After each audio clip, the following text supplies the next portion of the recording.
I found a friend in Jesus, he's everything to me. He's the fairest of 10,000 to my soul, the lily of the valley.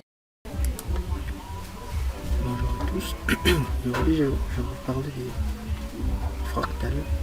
Ce sont des structures mathématiques en fait qui paraissent assez bizarres parce qu'ils apparaissent comme une répétition d'un seul motif qui est répété plusieurs fois.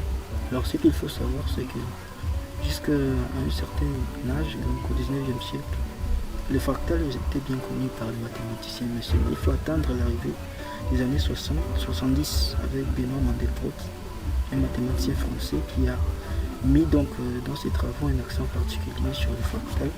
Il leur a donné les lettres de noblesse telles que nous les connaissons aujourd'hui. Alors, les fractales en fait, ils apparaissent déjà partout. Je ne vais pas vous faire un cours de mathématiques, rassurez-vous, je vais juste faire de la vulgarisation.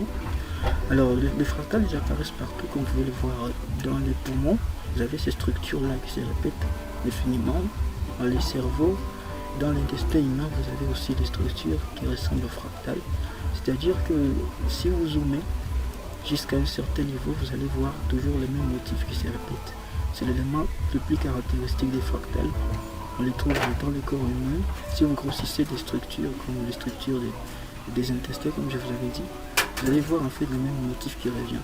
Dans la nature, on a aussi les fractales, les mêmes structures, comme vous pouvez le voir, des montagnes, des paysages merveilleux. Il y a les fractales aussi. C'est pour ça que je vous disais que ça existait bien avant même que Mandelbrot ne les traite mathématiquement, déjà vers le 19e siècle. Ça apparaît même dans la nature en fait, les choux-fleurs, les fougères. Partout il y a des structures fractales, mais parfois même qui sont spectaculaires, comme vous pouvez le voir là-bas. Et les fractales, ils ont une application importante dans ce qu'on appelle les murs anti-bruit. On a par exemple des murs qui sont construits trop près des autoroutes ou des endroits où il y a beaucoup de bruit. On construit ce qu'on appelle les routes, des murs anti-bruit, et ça permet de réduire en fait les bruits pour que les gens ne puissent pas être dérangés. Il y a les triangles de Pascal, comme vous avez vu, qui sont tous aussi en caractéristique, ce qu'ils présentent des fractales à l'intérieur, même les théorèmes de Pythagore en fait. Si on schématise ça, il y a moyen de voir aussi des fractales à l'intérieur. Alors il y a des possibles caractéristiques. Il y a d'abord la caractéristique d'itération. C'est la première caractéristique des fractales pour reconnaître les fractales. C'est-à-dire, pour passer d'une étape à une autre, on augmente en fait la même structure qui se répète plusieurs fois. Ensuite, il y a les principes d'autosimilarité. C'est le principe en fait le plus spectaculaire parce que c'est-à-dire que si vous zoomez sur une structure fractale, aussi loin que vous pouvez, vous allez voir toujours les mêmes motifs revenir à l'infini en fait. C'est pour ça qu'on parle des principes d'autosimilarité. Vous voyez, on grossit, on zoome toujours davantage, mais on voit toujours la même structure.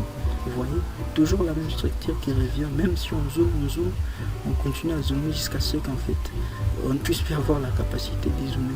Voilà la caractéristique en fait la plus visible des fractales, des structures fractales, le même principe qui revient. La troisième caractéristique, ce sont les dimensions. Et là, c'est en géométrie euclidienne. Chaque objet, un point, une ligne, une figure, a une dimension. En fait, ce sont les dimensions entières en géométrie euclidienne. Maintenant, les fractales n'ont pas besoin des dimensions entières. Parfois, ce ne sont pas des dimensions entières. C'est ce qui les caractérise aussi et les différencie des autres objets en géométrie.